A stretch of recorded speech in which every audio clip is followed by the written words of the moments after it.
అసలు ప్రేమ అంటే మనందరికి లైలా మధులు సలీమా నారత్ని దేవదాస్ పార్వతి అని గుర్తొస్తుంది కదా. ప్రేమ అనగానే అటు వెళ్ళిపోద్ది. అది కాదు ప్రేమ, అది వ్యక్తి ప్రేమ. యూనివర్సల్లో విశ్వ ప్రేమ, విశ్వం అంతా ప్రేమ. ఇప్పుడు నీ బిడ్డని ఎంత ప్రేమిస్తావో అవతల బిడ్డని అంతే ప్రేమించాలి. ఎందుకంటే తను తిని అంతా ఒకటే, సత్యం తెలిసిపోయింది కదా, అంతా ఒకటే, వన్నెస్సే కదా. అక్కడ ఉన్నది నేనే, ఈ ప్రసాద్ నేనే, ఆమె నేనే, అతను నేనే, ఇంకెవరు నేను అవాయిడ్ చేయాలి చెప్పండి. అందుకని ఈ రోజు నుంచి ఎవరైతే మిమ్మల్ని బాధ పెట్టారో వాళ్ళు మీరు అనుకోండి ఒకసారి, అంతే. అక్కడ నుంచి స్టార్ట్ చేయండి, అప్పుడు జనరేట్ అవుద్ది అసలు లవ్.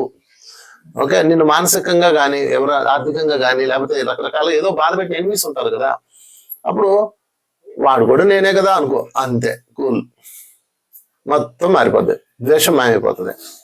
అప్పుడే మీకు ప్రేమ ఉద్భవిస్తుంది. ద్వేషము ప్రేమ ఒక చోట ఉండవండి, ఎప్పుడూ ఉండవు.